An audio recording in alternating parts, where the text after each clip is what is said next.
If you've ever looked around your life and you're like, why do I not care anymore?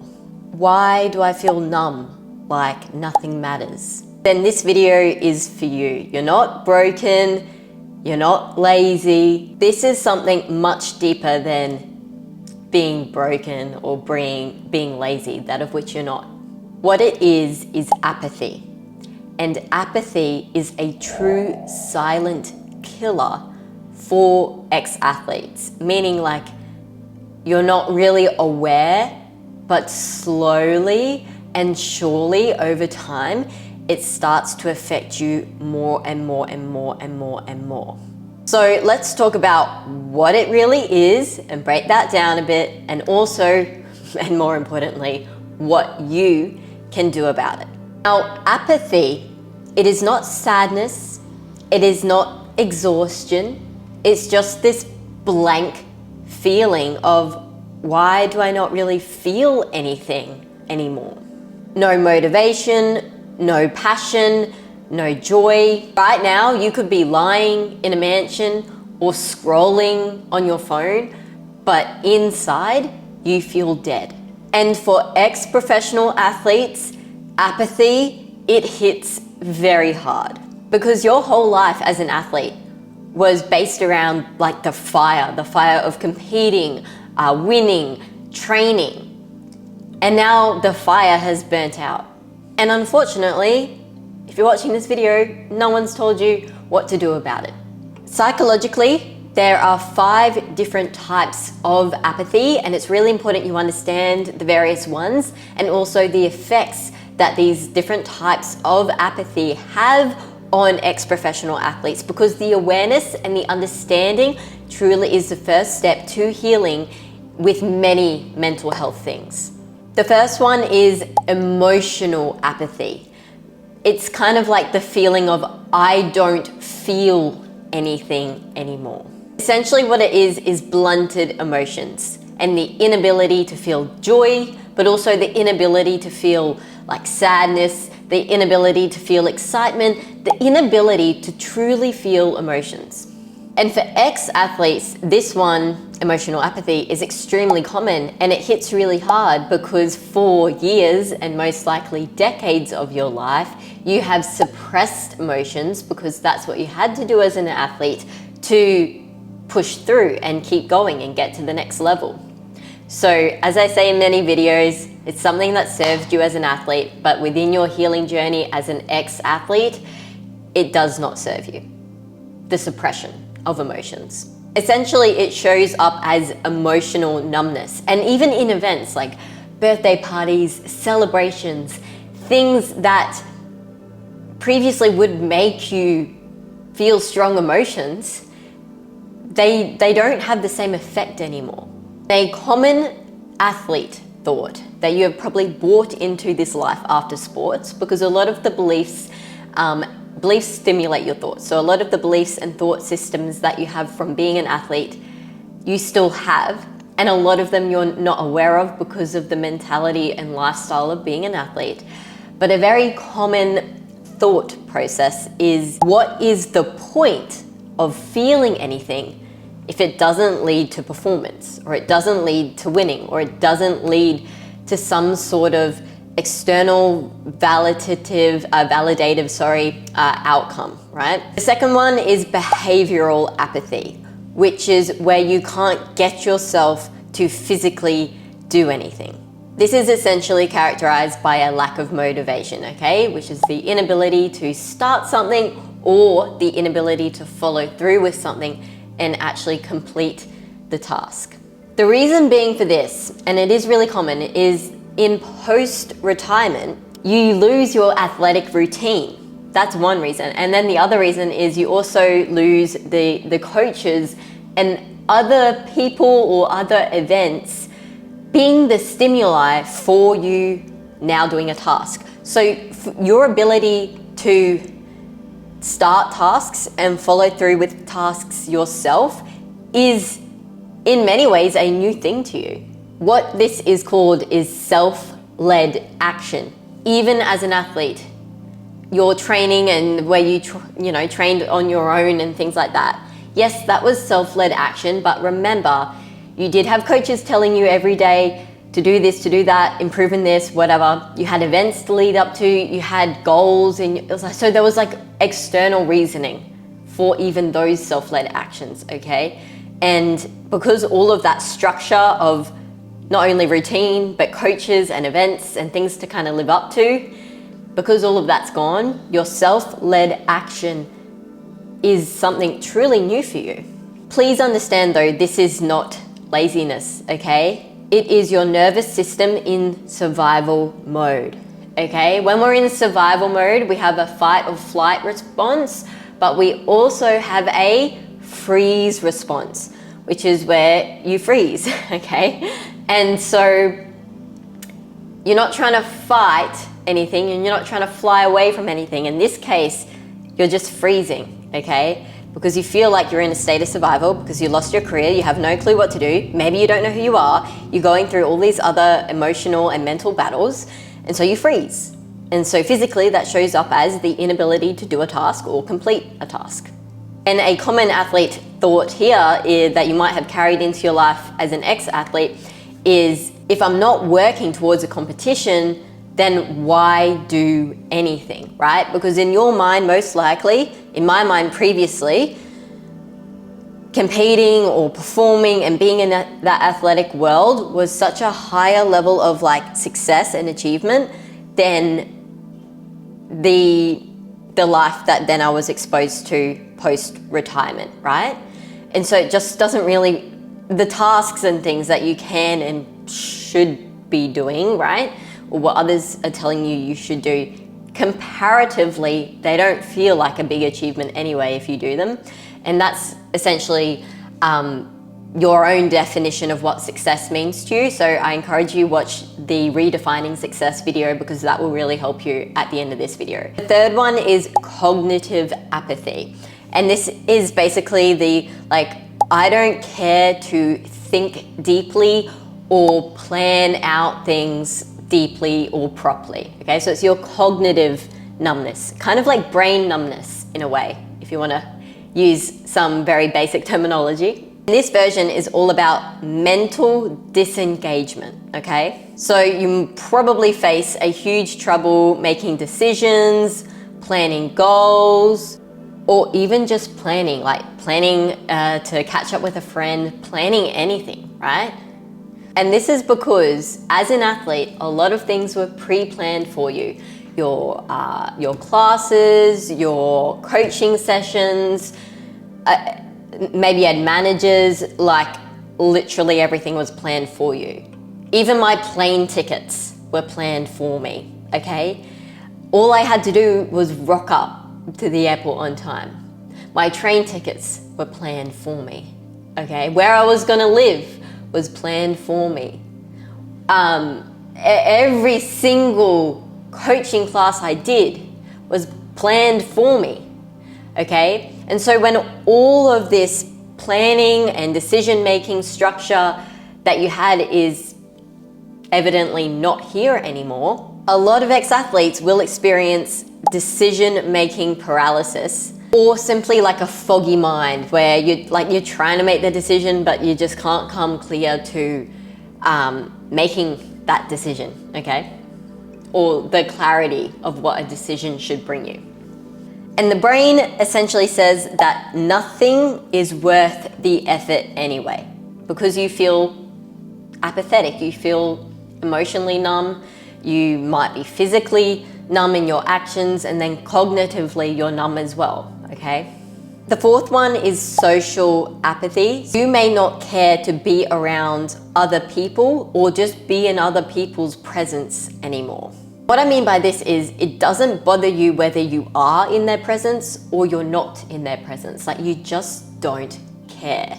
This can show up as a loss in interest, or a loss in conversations, or a loss in relationships as well that you may have previously had with people before you started to experience the apathy or severe apathy. Another one that's really important to note here with the social apathy is that many ex-athletes, they just feel like they don't fit in to other social platforms or other social norms, events, other social groups. They just feel like they don't fit in, and therefore they won't bother because they know they don't fit in, right? Which as a result will lead to withdrawal, even if you are in a group, because you feel like no one gets me, I don't belong here, or you might not even make the effort to be included in a group.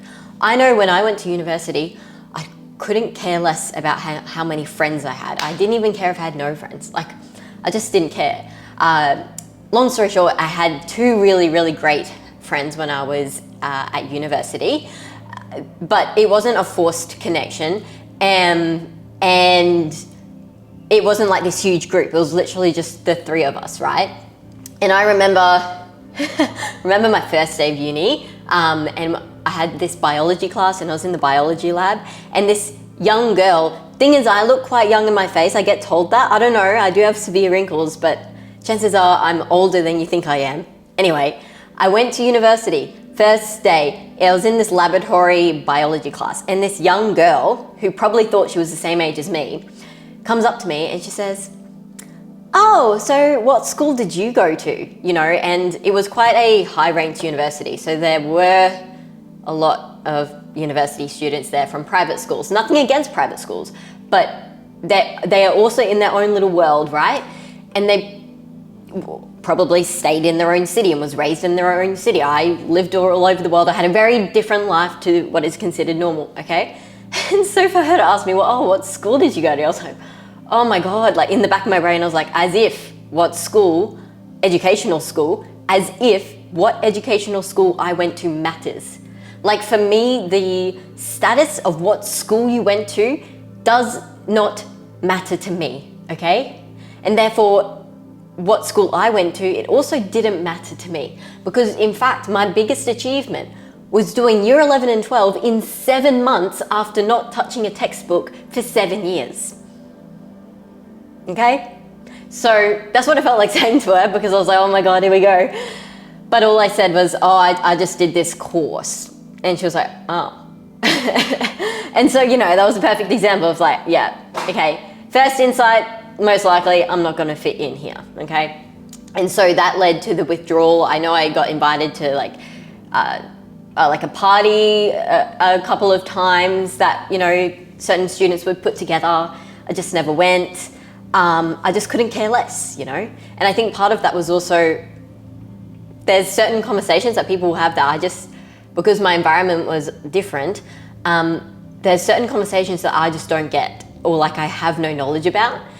And the other thing it was as well is that just due to the way I was, and you may feel like this as an ex-athlete as well, is maybe you're avoiding explaining yourself as well because you don't want to bring up your career because it brings up a lot of negative emotions, or you've kind of experienced what I experienced, which was how status, like the status you had when you were an athletic professional, the status you had then, it may have inflicted pain on you when you lost that career, because people who were your friends or people who were acquainted with you, you now realize weren't true friends, and your acquaintances were only there because of your status, okay? And so you may be like I was and just like really overthink and overanalyze out of fear that, or as soon as someone knows what I used to do, they're gonna wanna be my friend,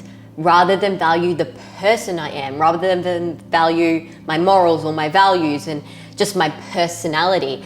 And that's what I wanted people to know. I was like, I want people to know my personality. So I never talked about it. And eventually, those two uni friends of mine found out. But, you know, because I felt safe and I knew their perspective on me wouldn't change. It still hasn't changed to this very day. And yeah, anyway, that's a huge little rant on social apathy. You also may avoid calls, like phone calls, emails, texts, and just like ignore them. You might find yourself isolating at home, and you also might find yourself ghosting friends, okay? Or ghosting even family members. It's important to understand that this isn't out of anger, right? It's out of emptiness. You feel so empty that firstly, you don't want to be a burden on them. And secondly, you feel so empty that the social aspect which is really important for human beings, the social aspect, it doesn't mean anything to you because you feel so numb. So it doesn't seem significant at all. And the last one, which is very significant, is existential apathy. Existential apathy is essentially the thought that life has no meaning anymore, which, you know, is pretty sad to acknowledge, but there is a chance that you might be feeling like that right now, that life has no meaning. Like, what's the meaning of life? What's my purpose? It's important to recognize that this is the deepest form of apathy, and it coincides with the identity loss and the loss of purpose that you experience when you lose your athletic career. So it makes a lot of sense, but it is a very deep form of apathy. After losing your athletic career, you may feel like there's no reason to exist or reason to contribute, okay? I definitely felt like that. I was like, well, I can't really contribute anything to the world. Even when I was at university and even with some of the other things I've done, I still felt like I'm not really contributing as much as I could, because what I used to contribute was just so hyperdimensional, you know, it was like 3D reality in a way. And if you feel like there's no meaning to exist, you know, obviously that's very low, and I empathize with that. But please understand that there is a reason that you're here right now watching this video. There's a reason you're still here. And, you know, upon reflection, and every healed person says this, is that it didn't happen to me, it happened for me. Losing my career happened for me. At the time, I thought it was happening to me, but it actually happened for me, because look at where I am now. I have so much purpose and meaning in the things I do now. You can hear it literally just by my own tone of voice and maybe my slight Italian, what's it called? Oh my goodness. Yes, I'm part Italian, so sometimes I use my body and my hands a bit. The existential apathy, though, it can spiral into a deep sense of depression or hopelessness if not addressed. And this is why, that of which I experienced, this is why I wish I started my healing journey a lot sooner, you know, because the longer you let things play out, the worse it's going to get. The more you avoid, the more you suppress, the worse it's going to get. Any of the avoidance and suppression is doing the opposite of healing. Quick recap on these types of apathy. You've got the emotional apathy, the behavioral apathy, the cognitive apathy, the social apathy, and the existential apathy. And the existential one is the deepest form. Nonetheless, all of them, it's not great to be living with that. And nonetheless, it's very important that we acknowledge these things. Now, understand here that there is still an inner child part of you, your past self as a child who felt love and who felt worthiness from performing their sport.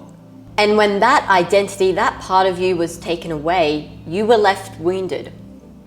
Doesn't mean that you're broken.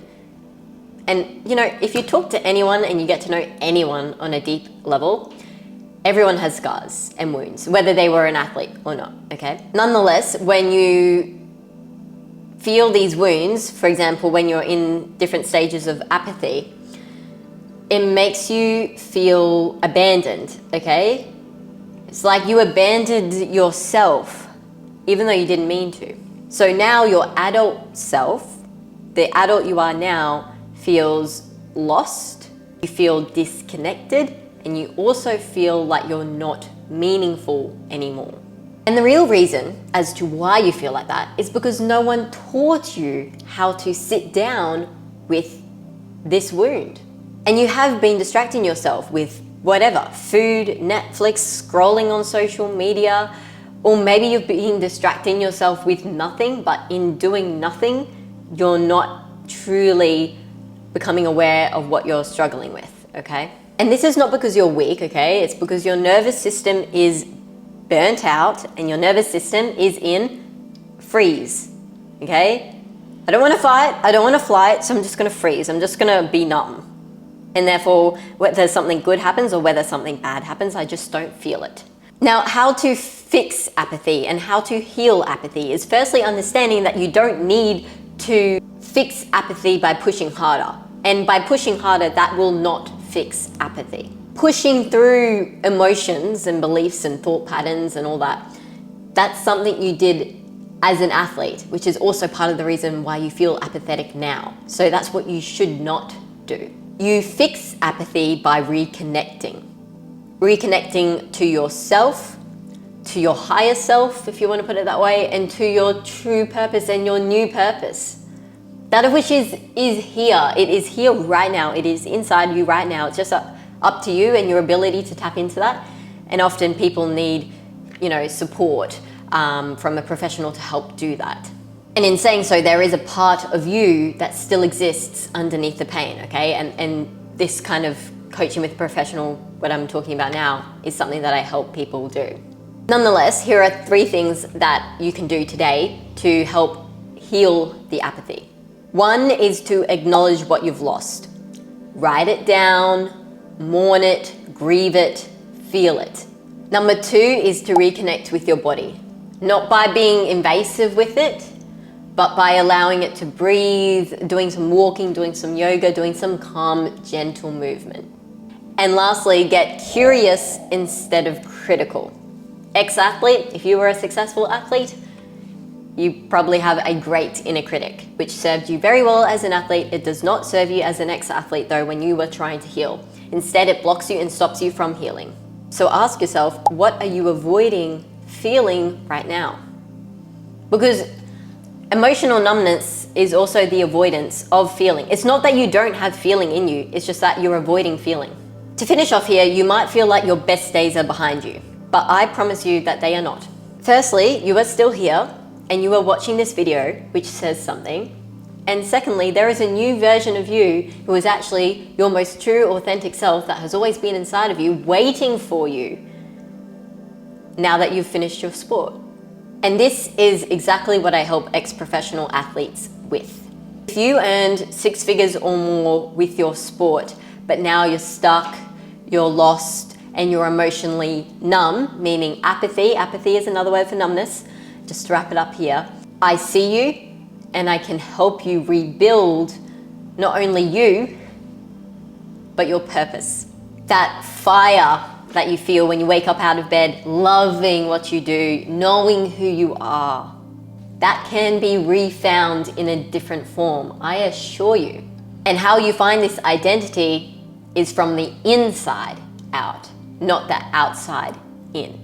Now, if you are ready and courageous enough to start your healing journey, then I encourage you to click the link below, which will help you download a free guide that I've created, which is actually very in-depth, which will guide you through all of this. And I feel like personally, it's the best first step because there's no pressure, firstly, because it's free. Secondly, you can take your time with it. And it helps you create the awareness and start to acknowledge the struggles that you are going through. There's so much in there. It's absolutely jam-packed. There's also videos and other guided meditations, everything. Everything that I wish I knew when I first lost my career and I was feeling really lost, really confused, and I didn't have the courage to acknowledge what I was feeling, and therefore I wouldn't actually initiate my healing journey. So there's resources there to help you initiate your healing journey. So just click on the link below. It will ask you to fill out a very quick, short form. And from there, you will receive this ebook guide in your inbox along with the other videos and meditations. Like and subscribe this video if it did speak to you, and I will see you in the next one.